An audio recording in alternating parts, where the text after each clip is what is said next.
by the way, in private, he's not like that at all. He's very thoughtful. He's doing this as a deliberate political performance. Really? Yeah, absolutely. I've spoken to him a couple of times. I think he's he's a serious person who can see the way politics is moving, and he thinks that there is an unmet demand for that kind of robust, basically authoritarian politics. Now we're going to be unpacking the politics of the day, from spotting the difference between Andy Burnham and Keir Starmer, whether we're due an apology from climate change sceptics, and the new rules for the Eurovision Song Contest. And with me in the studio in a glittering leotard, it's Times columnist Fraser Nelson. Hello, Fraser. I left my real leotard at home, actually. I choose to believe you're wearing it under your shirt. And beaming in, hopefully on a better line than the one you usually get at Eurovision, is Times columnist Sarah Ditum. Hello, Sarah. Hello and good morning. I choose to believe you too are wearing a glittering leotard. I'm wearing a very dramatic scrunchie, so I feel I'm bringing the Eurovision spirit. Well, it's halfway there. I'm dressed, as ever, as Graham Norton. We'll come to Eurovision in a bit. Look, let's start with the economy, because the economy grew in the second quarter of the year, the last months of Keir Starmer's time in number 10. Rachel Reeves, I think I remember who she was, she posted on X, strong growth numbers for the first half of the year. This was not inevitable. It's because of the resilience of the British economy and the responsible action taken since the election to deliver stability, investment and reform. However, there was a slight slowdown, and economists are pessimistic with inflation being driven by the war in Iran yet to peak. Andy Burnham has promised good growth in every postcode. So far, he's only announced small policies. Fraser, do you detect any big ideas coming from the Burnham government that might lead to growth? Absolutely none. In a way, we wouldn't really at this stage. He's just coming up with a relatively headline grabbing, let's not have barbecues, etc. The test of Andy Burnham will be his budget. Everything we've seen so far is just sprinkle stardust here. The meat will have to come with what is his plan for the economy. I mean, Keir Starmer was so keen on growth, he had a document, a manifesto with one word in the cover: growth. Growth did not come. Nothing Rachel Reeves did promoted growth. And, her statement today, this is not inevitable. The growth that was forecast when Labour got into government was far better than what we've ended up with. So this will be the test behind. And by the way, it's not as if Keir Starmer didn't want growth. There are lots of really big reasons why he didn't have those levers to pull. We're borrowing as much as we possibly can. It's difficult to have pro-growth tax cuts if you're desperate for the revenue because spending's out of control. So there are really difficult decisions he'll have to make in the budget. So let's reserve judgment until then. Sarah, I was talking on the show today to David Smith from the Sunday Times, the economics editor there, and we were talking about how basically Britain seems to be sort of surfing along on the edge of economic disaster and has been for a while. We keep expecting to tumble into recession, and we keep having growth figures that like 0.2%, 0.4%, just on the right side of disaster. How does it make you feel? Do you feel like we're sort of like Roadrunner gone over the cliff, but we haven't started falling yet? Quite an anxious time, isn't it? And I'm kind of saying this from the perspective of someone who, my household budget is sort of hanging over me a bit, sword of Damocles, like, I've got mortgage product to rebuy in a couple of months. That's going to be heinously painful. I've got a child at university, so I've got accommodation costs to deal with for that. And I feel like personally there are these sort of unknowns that are kind of lurking in my future, and it does make me really reluctant to spend on things, to enjoy stuff, to participate in the economy in small ways, because I'm just like, well, I guess in 6 months' time all of my bills could become completely unmanageable if energy costs suddenly go up abruptly again or something like that. And I think it's both at a national level and a domestic household level. I do think there's a feeling of sort of not yet fully realised precarity, but it's there. It just, everything feels a bit delicate and a bit fragile and a bit like it could all go terribly, terribly wrong all of a sudden. Yeah, the mortgage thing particularly. I remember writing a couple of years ago, basically bewildered that the sort of the mortgage Armageddon that I and everyone I know seemed to be facing wasn't making bigger news. And then I realised it's because hardly everybody has mortgages. It's just this tiny sliver of Gen X, basically, who both haven't yet paid them off but were lucky enough to be able to afford a house in the first place. Anybody younger doesn't have one and never will. And anybody older had one for £30,000 and paid it off 25 years ago. Fraser, does the Starmer/Reeves government deserve some sort of after-the-fact credit for largely keeping us out of recession? No, it deserves credit for a whole bunch of things, but the economy is not one of them. They left the public finances significantly worse than when they found it. Inflation was on the way down. They oversaw a resurgence. The national debt significantly worse. The deficit significantly worse. The growth prospects significantly worse. Household incomes significantly squeezed. So I don't think they've actually taken us closer to the abyss rather than further away, but it was a very fine line. So I'm afraid to say there is a lot of repair work to do. And of course, the question is the penny going to drop? Will Andy Burnham realise the crisis he faces he hasn't got enough money? There's more money coming into the Treasury than at any point in the history of these islands, whether it's cash terms, real terms, share of GDP. The problem is a spending crisis. Spending is out of control. And when you look at Andy Burnham's solution, so far he's saying, let's do free nursing care for the elderly. These are expensive things that require more money. Now, in my view, he's going to have to realise that the spending crisis exists. He's going to have to address it and then create space to repair the public finances to get the economy going. As things stand, the economy is being crushed by the highest debt burden we've had since the Second World War. There's not going to be any growth for as long as the circumstances continue. The tax is needed to feed the beast of government spending, and that's where the problem is. But that's not how he's talking now. The front page of the Times today, the government's own analysis has found that a ban on zero-hour contracts, which is one of Angela Rayner's sort of signature employment reforms, that could cost businesses nearly £3 billion in added costs. And yet it does seem something they're likely to do. So growth doesn't seem to be the priority. No, and in that case, he's going to end up snared in exactly the same trap as Keir Starmer. This is what we've got to remember. Right now, the British public are a fair-minded people. We want to believe a new Prime Minister will come and do it better. But if he ends up being tugged by the same gravitational forces that led Keir Starmer into the high regulation, high tax, then he's going to end up with people not going to be any better off. They're going to notice and they're going to blame him. So this is very dangerous times for Andy Burnham. He's formerly a mayor of Manchester. Can he really get his head around the public finances? He hasn't been holding a great office of state, very unusual for a Prime Minister. So can he tackle the hardest of problems? Of course, he might be right and I might be wrong, but right now I really can't see anything that's going to improve economic growth or make people feel better off. And there will come a time where the expectation or the hope that he's going to make things better will turn to disappointment. Sarah, it sometimes seems to me that when Labour governments, Keir Starmer's and also Andy Burnham's, when they talk about growth, there's a bit of sort of double thing going on. Fundamentally, they don't believe in growth. Fundamentally, they believe in people having more money, and they don't recognise those as being the same thing. So when you talk about something like a ban in zero-hour contracts, you can see why that would look good for the people who are on them, because they would earn more and they would be penalised less when their shifts aren't there and so on and that kind of thing. And that is deemed as, it's your basic left-right division, isn't it? That's deemed a greater priority than growth, which is regarded as being something rather nebulous.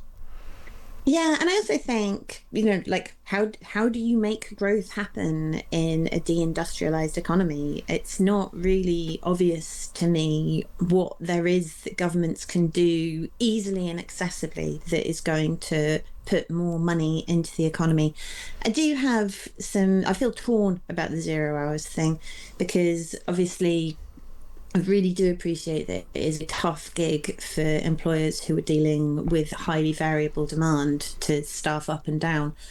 But at the same time, obviously, I just mentioned that I have a university-age child. Both my kids have recently been through 0 hours contracts, and there is absolutely no doubt in my mind that employers take the mick viciously with it, and it's actually quite an abusive and difficult situation to be in a 0 hours contract and not be given you can have a shift cancelled half an hour before you're due in work, or allocated to you half an hour before you're due in work. That's a really untenable situation, and I do think there has to be some kind of balancing where we can appreciate the fact that 0 hours contracts are an important tool for employers to have in terms of balancing their workflow and their demand.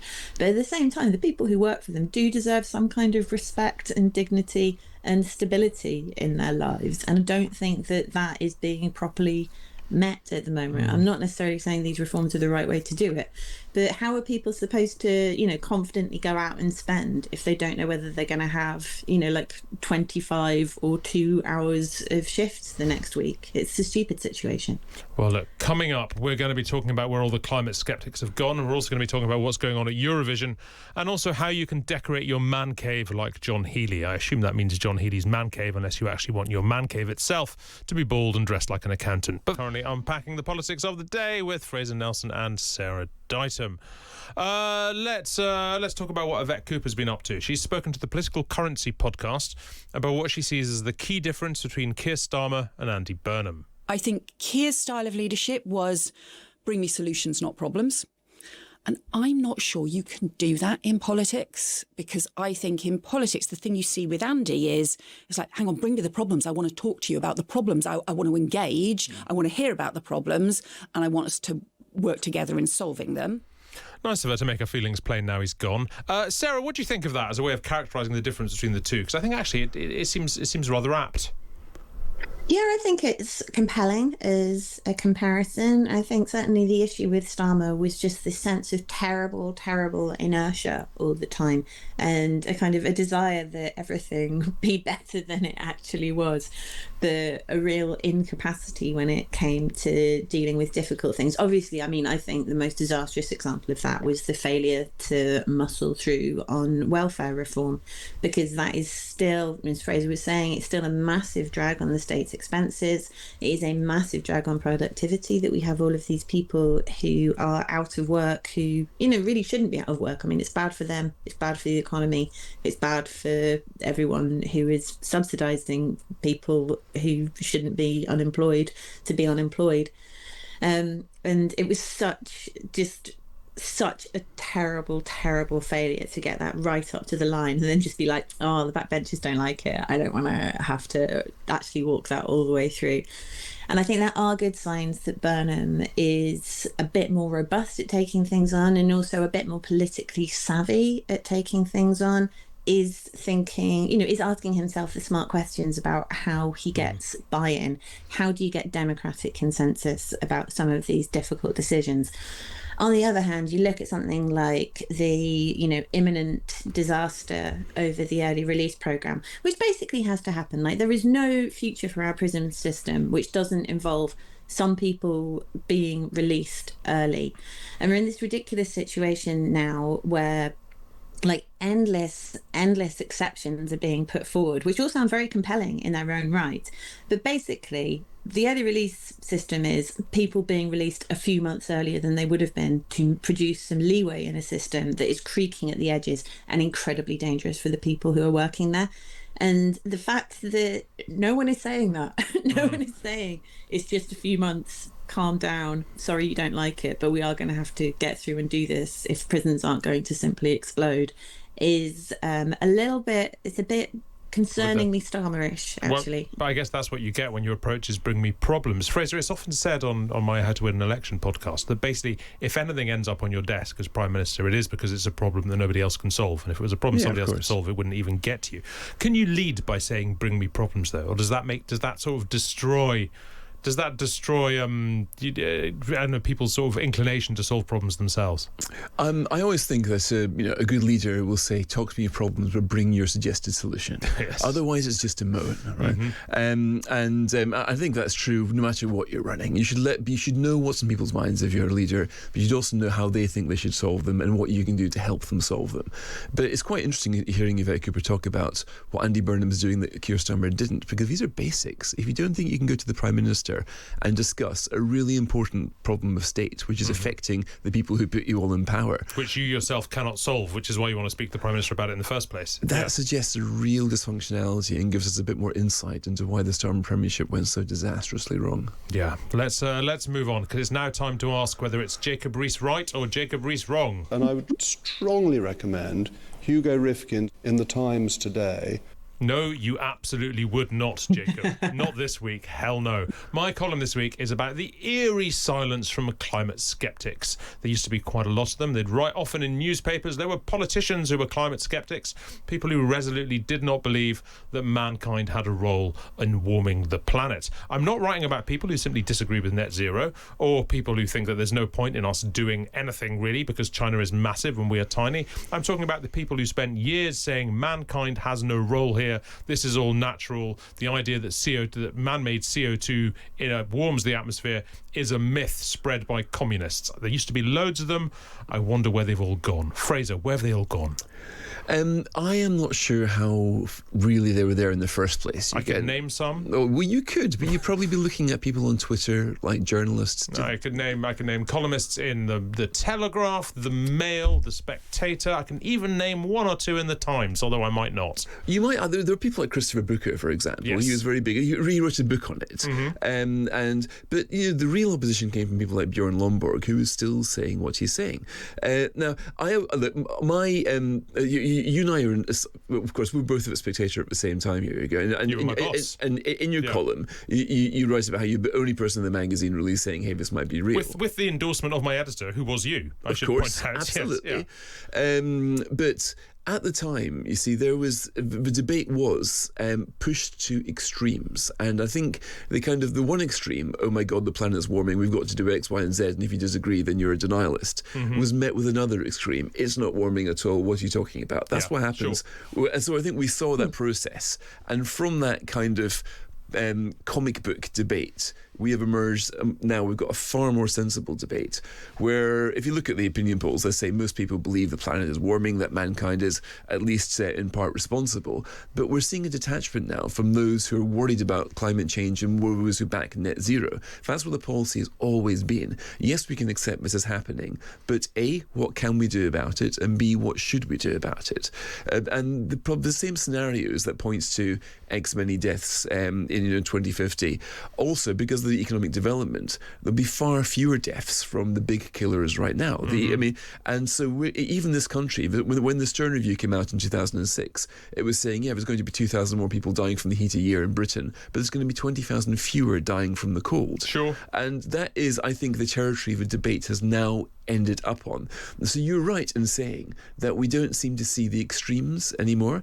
I don't really see people saying in the end, we're all going to fry unless you do this. If you look at even the Labour Party they were pretty gung-ho on this, and now even they are moderating. So we can see Andy Burnham moderating, the Tories moderating, etc. I think that's fair. But we as Fraser says, Sarah, we did used to see the extremes, and simply from a journalistic point of view, if I'd spent 20 years being that wrong, I might feel inclined to write something about it today. If I'd spent 20 years saying that the ClimateGate scandal was a real thing, or the hockey stick graph was a myth, or that CO2 wasn't doing anything, it was just feeding plants, I might today feel tempted to write a column saying, you know what, I got that wrong, and here's why, and here's what I've learned. And some people just don't seem to want to do that at all.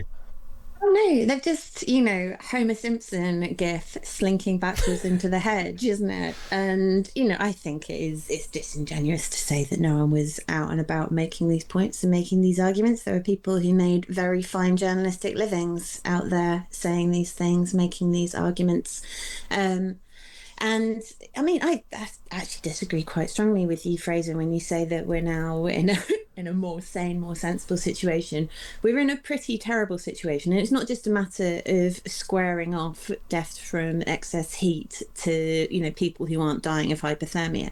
It's also like, what is going to happen to farming this year? Like, if you listen to farmers, they are saying, we don't know whether it's worth investing in planting next year's harvest because the drought is so severe and we have no guarantees that we're going to be able to grow anything next year.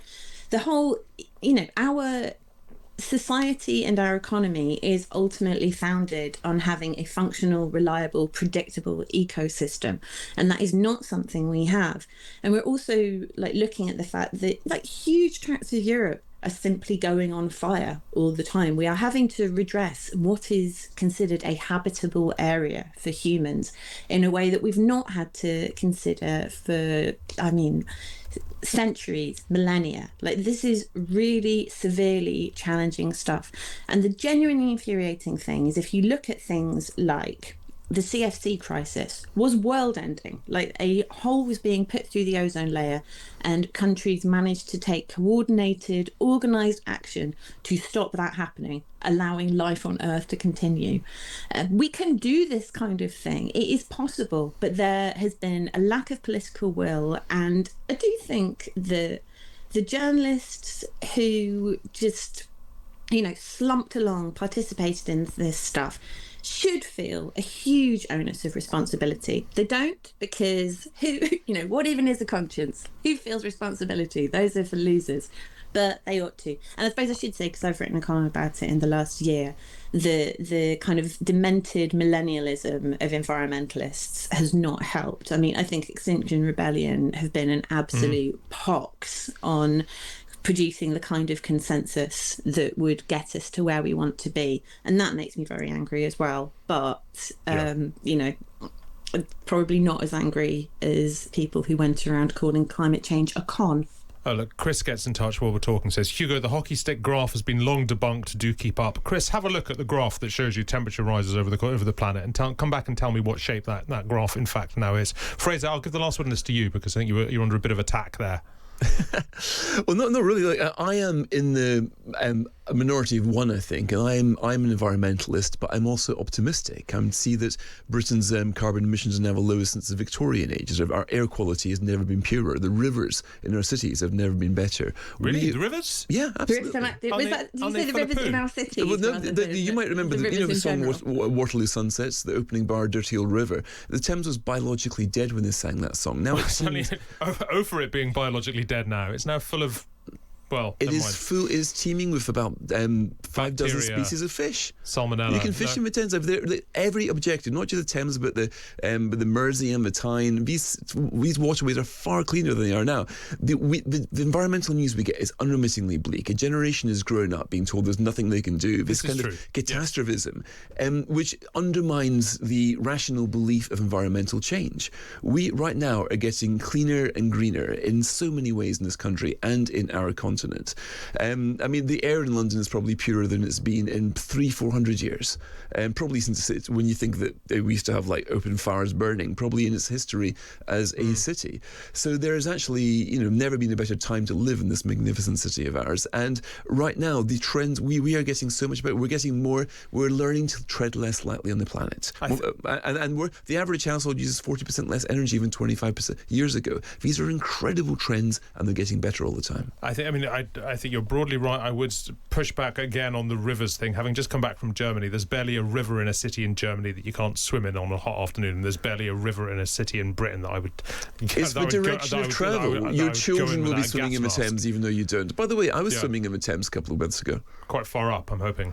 I live in Richmond, so it was a little bit far up, yeah. Okay. To be honest, it was a little bit kind of grotty, but it was more at a principle than anything else. There was a mass poisoning incident at the river I swim in the last few months, so... Well, it's not in the Avon, my friend. Not in the Avon. Britain's rivers, nature's Ozempic. Great way to lose weight. Fraser, you've written on your Substack page this week about Reform UK's policy chief Zia Yusuf, who is frequently going off message, becoming harder to control. I was fascinated to see you writing about him because I've been a keen Zia Yusuf watcher of late. I think he's gone nuts. You don't quite go that far. For people who don't know, tell us about who he is and what he's been doing. Zia Yusuf is the second most important person in Reform. He's incredibly rich. He went to Hampton School in West London. He set up a company basically running errands for plutocrats, sorting them out with ninja fighting and snow leopard trapping stuff. He sold it for 250 million quid. That's how rich he is. He then didn't have much to do, joined Reform, and he segued from being a plutocrat's kind of gopher into being the scourge of the establishment, denouncing the... but he is incredibly powerful. If you name me any Reform policy, there'll be a Zia Yusuf policy. He has taken on Nigel Farage and he's won. Farage was against mass deportation, saying it's unworkable, it's a vote loser. No, Zia wanted it. They're now committed to kicking out something like 2 million people from this country. He has got this own operation around him, and he will not be told and he will not be moderated.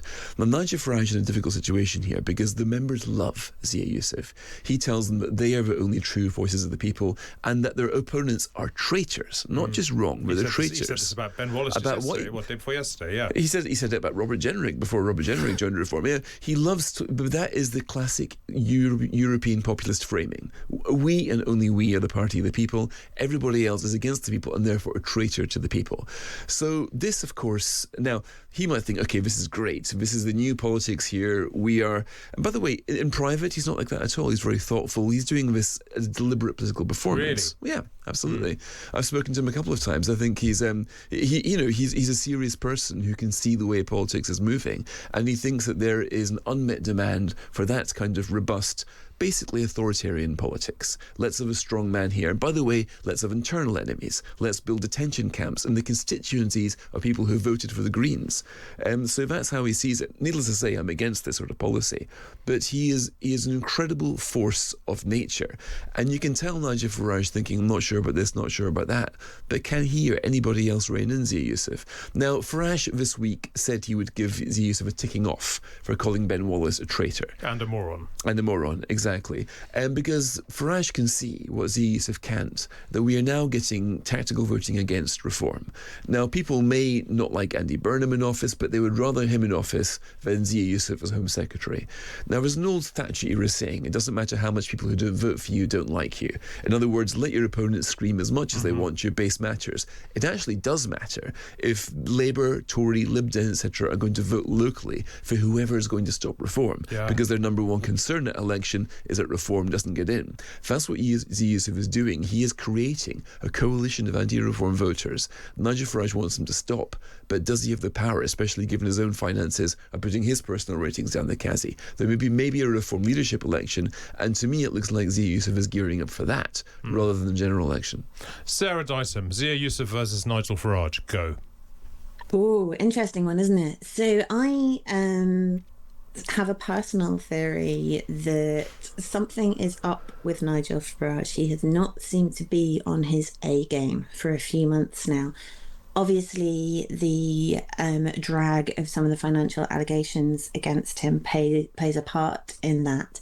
But I think his strength has always been so profoundly personal and so much built on his own number one, his political instincts, which are very, very good. He has got an incredible intuition for just how much the British public is going to swallow and just at what point revulsion is going to kick in. And also an extraordinary ability to discipline his party, to keep the people he wants close to him, and to kick people out of the way as soon as they become a challenge to him.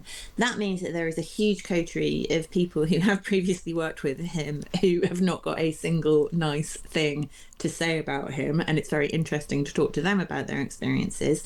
But he's always had huge power, force of personality, and discipline, and an ability to, get people out of the way as soon as they present a challenge to him.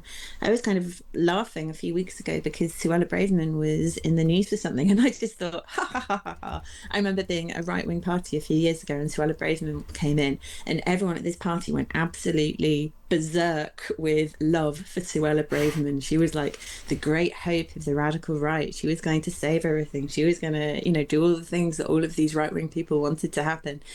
Went over to reform, immediately kneecapped by the Nigel Farage machine, and I've barely heard a peep out of her since she was kind of collected and put on the big reform shelf of ex-Tory acquisitions.